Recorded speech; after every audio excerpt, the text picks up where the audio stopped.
Alright, what's happening, y'all? It's your boy Rico from RicoScores, and I've watched my tape. I got my notes ready to do breakdowns on every single player that we just drafted on Friday, day 2, rounds 2 and 3 of the draft.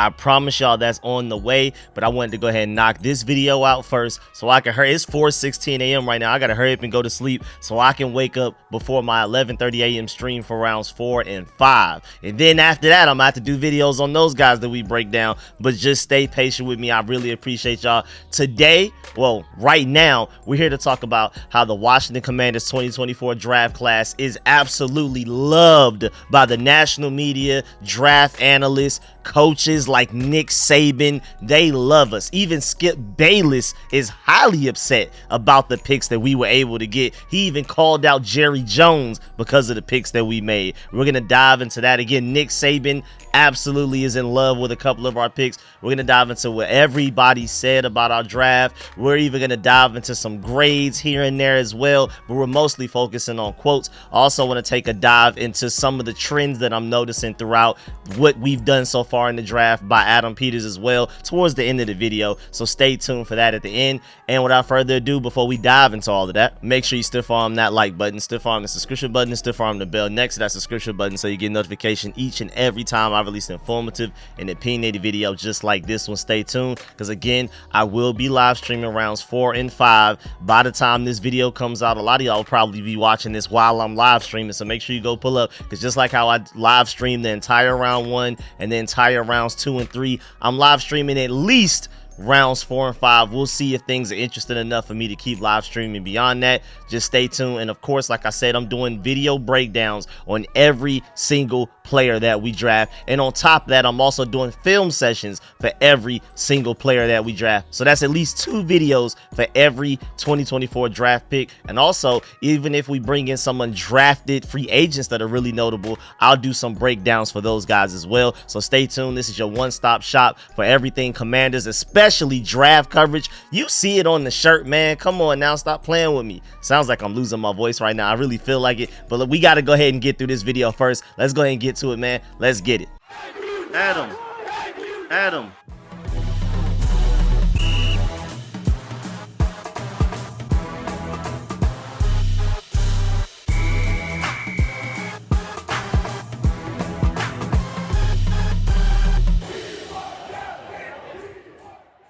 And before we even dive into everything, first of all, I just want to let you know that this was the most draft capital that the Commanders have ever had, well, at least in 25 years. And Adam Peters made the most of it. Since we're here, if you want to, just go ahead and look at this chart. So 2024, this is the most draft capital that we've ever had. You see it all the way on the right side. The last time we were even close in draft capital like this, it was back in the 2000 draft. So shouts out to the Washington Commanders, Josh Harris, and all of those guys for basically setting us up to where the first year in the new Adam Peters, Dan Quinn, and all of these guys regime, we're walking in with the most draft capital, just overall point value wise, than we've ever had. Well, at least until the last 25 years. For me, 25 years basically feels like the longest we've ever had, but to be specific, it is the last 25 years. I'm sorry I keep almost saying ever had, but let's go ahead and keep it pushing. Man, the love for the Washington Commanders draft was going crazy at a certain point, man. It was so fun to see on Twitter live. People were showing us love left and right. Shouts out to my boy George Carmi, because I saw these tweets as well, but he so happened to see on his feed 3 in a row, literally Jordan Reed saying Commanders aren't worrying about needs and simply taking good football players, which is what you do when establishing the foundation of a roster under a new regime. Jazon Newton and Mike Sanderstill are ballers. And then right under that same feed, Doug Farrar, the Commanders are crushing the S word out of this draft. Right under that, Benjamin Albright, Commanders are absolutely crushing this draft. And this was after the Mike Sanderstill pick, the defensive back from Michigan. We're going to get to him later because some people love him. Nick Saban specifically loves him. Joe Klatt loves him. Chris Sims loves him. We're going to get there. Just in case if you don't believe me, If you don't believe Adam Peters, can you at least believe these guys that this is what they do all day, every day? They're purely just draft coverage guys. They're NFL guys, analysts, media members. If you don't trust anybody else, if you don't trust me, and if for some crazy reason you don't trust Adam Peters, can you at least believe them? Let's keep going. I saw Damian Woody say, quote, "Man, I'm really liking the squads the Commanders are putting together right now." He's excited. Then when you go at the ESPN, they did a breakdown of defensive tackle Jerzon Newton, and us getting also cornerback Mike Samversteel. They said, "I mentioned the Commanders trade with the Eagles above, and Washington ended up with 3 second-round picks because of it. New GM Adam Peters landed a game record for the middle of his defense. He got the best slot corner in the class, and he got my second-ranked tight end, a player who could make plays in the passing game and block his butt off in the run game. This is a home run round 2 class for the Washington Commanders, which entered this draft with a lot of holes." So they love the Jerzon pick, the Mike Samversteel pick, and the tight end Ben Sinnott pick. That is coming from ESPN themselves. That's Mel Kiper through ESPN, if you wanted to know. So Mel Kiper absolutely loves what we did in round 2. Then you have SB Nation. They gave a grade for the Johnny Newton pick, Jerzon Newton, whichever one you want to call him, defensive tackle from Illinois. They said A+. This is a steal for the Commanders, getting a 3-down defensive tackle with immediate pass rush upside. A+, y'all. A+. Speaking of A+, Doug Farrar said, grade A+. Johnny Newton was my best defensive tackle in the class and one of the best defensive players, period. I know that some teams are worried about the Jones fracture in his foot, but he played through it last season and still destroyed just about every offensive lineman he faced. New Commanders head coach Dan Quinn is one of the NFL's most creative minds in terms of defensive line development and scheme. Quinn's Cowboys led the league in stunts last season. That's really interesting and really important. Dan Quinn does not, he's the most you can argue he's the most creative defensive mind in the NFL. That's why him and Joe Witt Jr. led the most takeaway defense in the NFL the past 3 years, and them running the most stunts in the NFL last year probably contributed to that. He is not lazy. He's not just telling Micah Parsons and all of those great defensive linemen that they have, just do you. No, he's putting everybody in positions to succeed as often as possible. I can't wait to see what this defense does, because he's never had a Jonathan Allen or Daron Payne. Even back when he had his Legion of Boom days, he never had a defensive tackle duo like this. And then you also give him Johnny Newton? Come on, bruh. This is about to be scary. Continuing with the quote, "And this match of team and player had the potential to be absolutely incendiary." So stay tuned for that. I can't wait, man. And then Cynthia Frelund, I think that's how you pronounce her name, is at CFRELUND on Twitter. She said, "So far, best 2 values in the second round for me, Newton to the Commanders and JPJ to the Raiders." That's what she feels like so far are the best picks up to that certain point at 8:20 p.m. But of course, there was a lot of draft after that, so maybe she changed her opinions. But up to that point, she felt like, including the first round, that was one of the 2 best value picks in all of the draft up to that point. Then you have Jim Nagy. He said, "Not saying that Rice wide receiver Luke McCaffrey is going to put up fantasy numbers like Puka Nacua did last year. No receiver in history of the league ever has. But McCaffrey is as close to Puka's nuanced QB-friendly game as anyone is in this loaded wide receiver class. To me, arguably the best receiver class we've seen come out of the draft in years." So that's very high praise right there. Went back and watched Puka's BYU tape yesterday, and it's more about the subtleties than wow factor. The biggest similarities are route fill, elite toughness, and highly dependable small window catching skills. And we're also not even talking enough about Luke's ridiculous combine, fastest short shuttle, and second best 3-cone out of every wide receiver at the draft that went to the combine. If we're just doing testing comp things with Puka, the RAS isn't even close. So basically he's saying style-wise, traits-wise, he's literally Puka Nacua. But if you're looking at their athleticism, he's literally double the athlete of a Puka Nacua according to his RAS score, his raw athletic score. Luke McCaffrey has a 9.56. Puka Nacua had a 5.13. Very below average athlete. And our boy Luke McCaffrey's one of the most athletic players in this entire draft with a 9.56. So come on. Basically, Jim Nagy is saying he's a higher ceiling Puka Nacua, but he also admits that, people don't typically just come in their rookie season and have the season that Puka Nacua had. But if anybody ever could, it's Luke. And Jayden Daniels throwing on the ball. Come on now. Then Jordan Reed also tweeted, loyal scouting notebook readers were prepared for Sanat to be drafted as tight end 2. NFL scouts have raved about him since January. And then he quote tweeted his own tweet back from April 5th. He said, tight end 2 off the board behind Brock Bowers. Kansas State's Ben Sanat is a name that's hot in the draft class. There are mixed predictions around the NFL on the second tight end off the board behind Georgia's Brock Bowers. Texas's Jatavion Sanders was seen as the most likely option exit in the 2023 season, and that's crazy too, because right now he's still available going into this 4th round on Saturday. Crazy. But that narrative is shifted during the pre-draft process. For one, scouts are enamored with Kansas State's Ben Sanat. He has a lot of the fans as a day 2 target. Scouts that I spoke to raved about his versatile skill set as a pass catcher and a blocker, and many believe he simply offers more than Sanders. It helps that Sanat put on a show at the combine. He had the highest vertical, 40 inches, the longest broad jump, 10 foot 6 inches, and the fastest 3-cone drill at 6.82 seconds out of all of the tight ends at the combine. Don't be surprised to see Sanat as the second tight end off the board and inside the top 75 picks. There you go. It's crazy when hindsight is 2020. Then you also have Robert Griffin III, and I know a lot of y'all may not necessarily like him, but I feel like he did a great breakdown of our boy Michigan defensive back, well, really slot corner if you want to be specific, Mike Sanderstill. He said Mike Sanderstill was one of my favorite players to cover and watch on tape. Great young man of character and multi-dimensional athlete who played wide receiver, defensive back, and punt returner. So if we need a punt returner, maybe he can throw his hat in there, but he'll probably be too important for us on defense to even risk throwing him out there to potentially get hit. Michigan doesn't win a national championship without his ability or leadership. Commanders are building in all caps. Then Brian Baldinger loves him as well.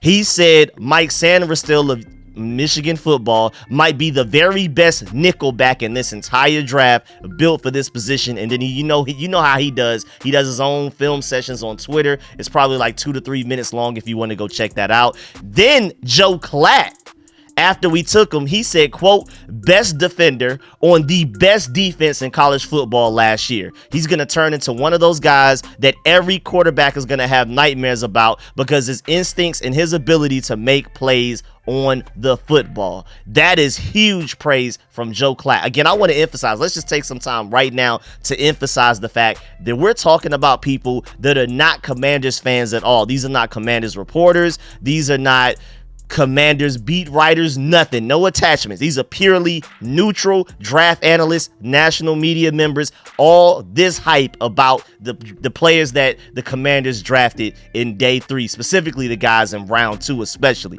Then you have Skip Bayless throwing a fit on Twitter. Most of this is in all caps, just to let you know.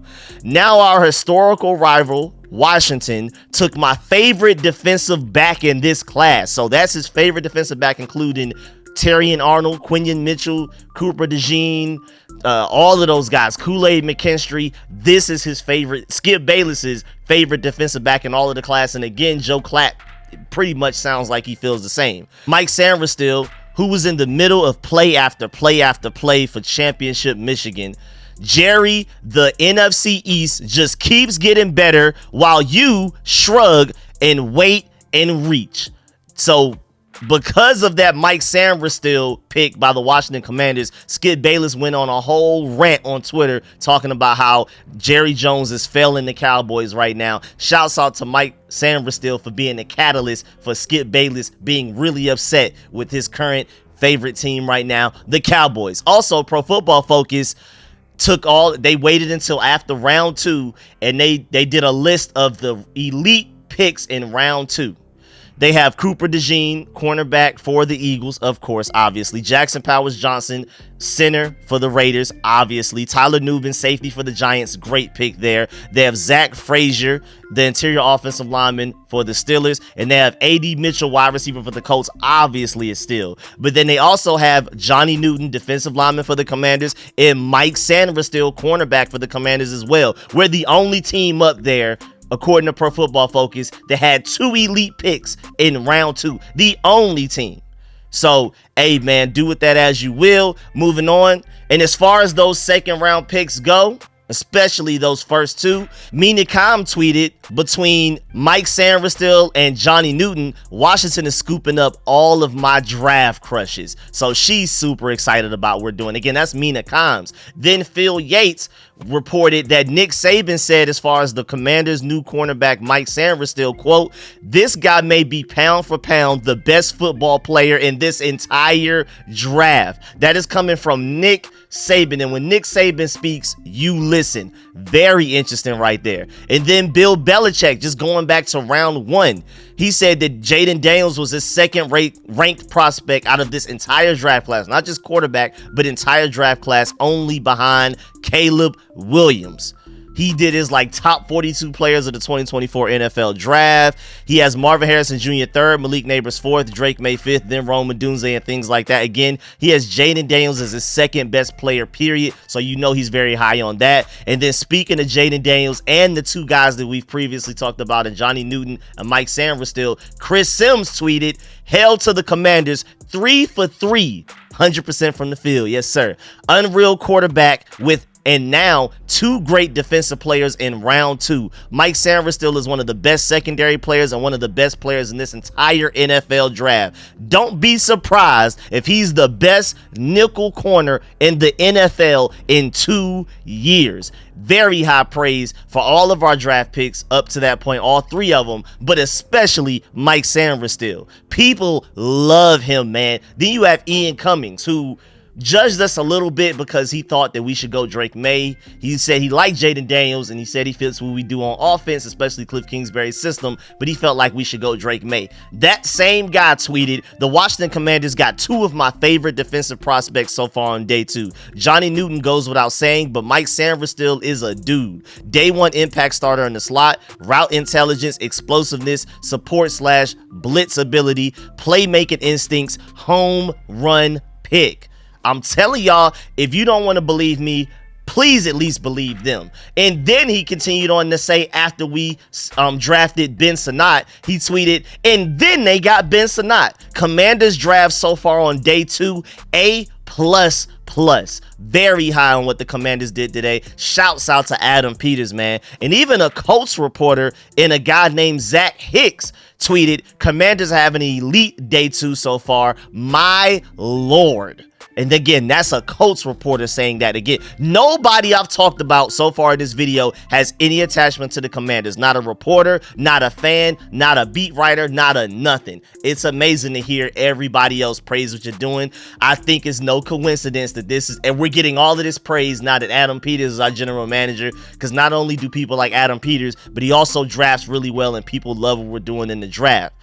Also, shouts out to Ken Johannesson for pointing this out. So far, the Montez Sweat trade with Chicago, because we traded back from that second round pick, has now produced Mike Sanderstill at corner, Ben Sinnott at tight end, and we still have pick 161 in round 5 because of that Montez Sweat trade. We appreciate you, Montez Sweat. We really do. We pretty much brought in somewhat of his value on edge rusher through free agency, and then we used all of the draft pick value that we got in return and turned it into those 2 great players, and we'll see what we do with that last one.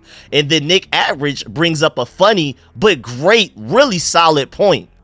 He said, "I, for one, am happy that I no longer have to scroll way too far on the consensus board to find whoever Ron Rivera is picking." And that's a great point. If you're confused about any of these players, like you didn't know who they were, you just go to somebody's big board. You don't have to scroll forever to find anybody that we drafted recently. All of these guys are high value guys. When you're looking at Dane Brugler's top 100 list, he had Jayden Daniels 8th overall player, so that's still solid. I still think Jayden Daniels could arguably end up being the best player from this entire draft. I think he's that electric. I'm super excited. He had Johnny Newton as his 28th ranked player. We took him later than what his draft value said. Mike Sanford, still 43rd overall player, got him later than what his value says. Brandon Coleman, the same thing, one pick before at 66th. And so basically, oh, and also on top of that, if you're looking at Pro Football Focus's big board, they had Jazon Newton 11th in their draft board. To get him at 36, crazy. Then cornerback Mike Sanford, still 34th on their Pro Football Focus big board. We got him at 50th. So, of course, big boards are very subjective, but at the same time, it looks like we got plus value on pretty much every pick, no matter which way you look at it. That's amazing. And then Robert Griffin also went on to say towards the end of the night, quote, "I told y'all to trust Josh Harris, Adam Peters, and Dan Quinn. The vibe around the team and roster building is different. The involvement in the community, engaging the fans is different. I knew things would be different from my first meeting with Josh and this team. They are building." And then also, I don't know if y'all are noticing a trend, but Mike Sanford still 8.45 raw athletic score. Ben Sinnott 9.73 raw athletic score. Luke McCaffrey 9.44 raw athletic score. Brandon Coleman 9.96 raw athletic score, at least if you project him to be a guard. So there's a trend right there. Also, another trend before we get up out of here, 3 of the 5 day 2 picks were team captains.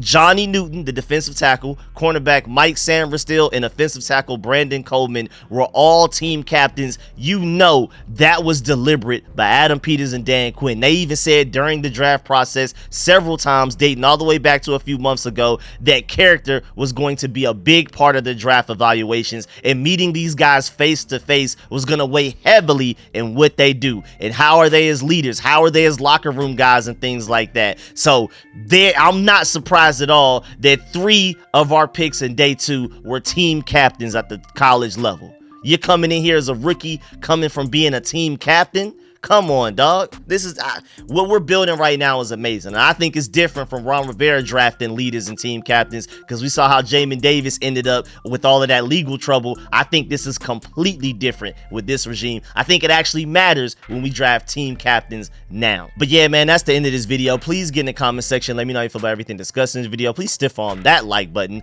stiff arm the subscription button, and stiff arm the bell next to that subscription button so you get notification each and every time I release an informative and opinionated video just like this one. Let me know in the comment section how it makes you feel in your heart, how it makes you feel in your stomach, just to hear everybody around the NFL absolutely praising and loving what the Washington Commanders did in day 2 right now. And even Bill Belichick in love with what we did with Jayden Daniels. Chris Sims loved what we did with Jayden Daniels. And I could have gone further and further. If I wanted to bring, these were all like written quotes, like through Twitter and things like that. If we wanted to dive into videos, Dan Orlovsky and Louis Riddick each felt like Jayden Daniels was the best quarterback in this class, and he was still at 2nd overall, because they felt like the Bears should have even taken him and let us take Caleb Williams. That's how high they are on Jayden Daniels, and they're not the only 2. There's a lot more reporters and NFL analysts. If you go out there and look on YouTube, there's a lot more people that love the Jayden Daniels pick. I wanted to more so focus on the day 2 picks, rounds 2 and 3 in this video, but don't sleep on Jayden Daniels. Don't forget, when you're thinking about the elite draft that the Commanders are putting together right now, don't forget the fact that we got Jayden Daniels when you're doing that. So I really appreciate y'all. Let me know in the comment section how you feel about everything I discussed in this video. All of these, does this even matter? Do you even care when people outside of the Commanders organization, how they feel about the Commanders, even if it is positive? I know we don't necessarily need their opinions, but it does feel nice to have their opinions. It's not a need, but it is kind of a little bit of a want. It's quite nice to get a pat on the back every now and then, man. You know what I'm saying? So let me know how y'all feel about it. Of course, do not leave this video without leaving a like, and make sure you pull up to the stream. It is 4:40 a.m. right now, so I gotta hurry up and edit this, make the thumbnail and all of that, get this out to y'all as soon as possible so I can hurry up and just get a few hours of sleep sleep before I got to stream at 11:30 a.m. We're right back at it with the draft live stream. I'm excited. Let's do it, man. I really appreciate y'all. I'm going to catch y'all later. I'm out. And also, before we go, make sure you become a channel member. Shouts out to all the new channel members, because if you're a channel member, when I do these film sessions, you're going to get the raw, uncut, full version of them, like hour long. Everybody else is getting like a quick 10 to 15 minute version. So stay tuned, but I will be doing film sessions and breakdowns for each player. So again, that's 2 videos for each player that the Washington Commanders draft. Stay tuned for that. I'm going to catch y'all later. Appreciate y'all. I'm out.